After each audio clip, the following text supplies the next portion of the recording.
रामकृष्ण हरी. माऊली, आज आपण पाहणार आहोत तारक नाम म्हणजे काय. ज्यावेळेस श्रीराम प्रभूने लंकेत जाण्याकरता सेतू बांधण्याचे ठरवले तेव्हा त्यांच्या सैन्यामध्ये नल नील नावाचे वानर होते. त्या वानरांना ऋषींचा आशीर्वाद होता. त्यांनी जर दगड पाण्यावर टाकला तर तो पाण्यामध्ये बुडत नव्हता, तर तो पाण्यामध्ये तरंगत राहायचा. तेव्हा सेतूचे काम चालू झाले तेव्हा त्या नल नील नावाच्या वानरांना अभिमान झाला की आपण जर दगड पाण्यावर टाकला तर तो बुडत नाही, तरंगत राहतो.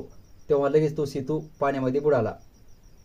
तेव्हा ते लगेच हनुमंतराय येतात आणि नल नील नावाच्या वानरांना सांगतात की तुम्ही एक काम करा, एका दगडावर रा आणि दुसऱ्या दगडावर म लिहा आणि दोन्ही दगड एकत्र पाण्यामध्ये टाका, तर ते दगड पाण्यात बुडणार नाहीत, तर पाण्यावर तरंगत राहतील.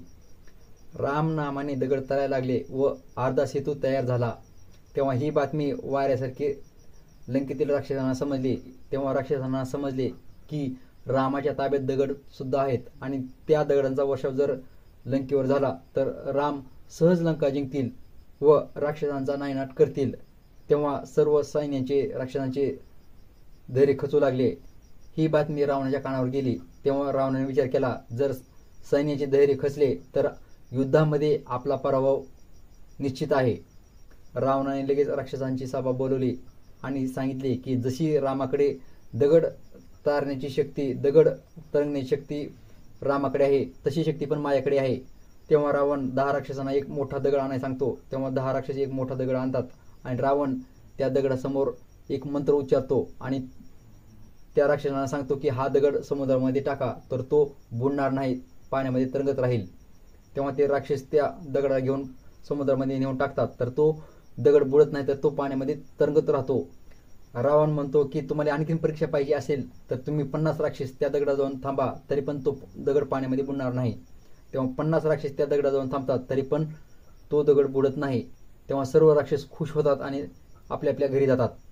तेव्हा रावण आपल्या शयनगृहामध्ये जातो. तेव्हा रावणाची पत्नी मंदोदरी रावणाची वाट पाहत असते आणि रावणाला आल्यानंतर विचारते की आज मी नवीन बातमी ऐकली आहे. तेव्हा रावण म्हणतो की तू जे ऐकलेस ते खरे आहे. तेव्हा मंदोदरी म्हणते, राम नामाने पाण्यावर दगड तरतात हे मी मान्य करते, पण तुम्ही आज अशी काय जादू केली आहे की तुम्ही पाण्यामध्ये दगड टाकलेला तो तरंगत आहे. तेव्हा तुमचे काय गुही आहे ते मला सांगा. तेव्हा रावण त्या मंदोदरीला सांगत नाही. तेव्हा मंदोदरी हट्ट धरते आणि तुमची ती गुही आहे ती मला सांगितलंच पाहिजे. तेव्हा इथे स्त्री हट्ट आहे. तेव्हा रावण म्हणतो की हे गुही फक्त मी तुला सांगतो, तू इतरांना कोणाला सांगू नको. तेव्हा मंदोदरी म्हणते की ठीक आहे, तुमचं गुही मी फक्त माझ्यापाशी ठेवते, मी इतरांना कोणा सांगत नाही. मी 10 राक्षसांना एक दगड आणण्यास सांगितले आणि त्या दगडाला शपथ घातली की तू जर बुडालास तर तुला राम नामाची शपथ आहे. तेव्हा तो दगड त्या राक्षसाने पाण्यामध्ये टाकला. तेव्हा तो दगड बुडाला नाही, कारण त्याला राम नामाची शपथ होती. तेव्हा तो दगड पाण्यावर तरंगू लागला. तर ही माझी शक्ती नाही किंवा रामाची शक्ती नाही, ही राम नामाची शक्ती आहे. तेव्हा तुकाराम महाराज म्हणतात, मी तो अल्पमतीहीन काय वर्णू तुमचे गुण, उदकी तारिले पाषाण हे महिमान नामाचे.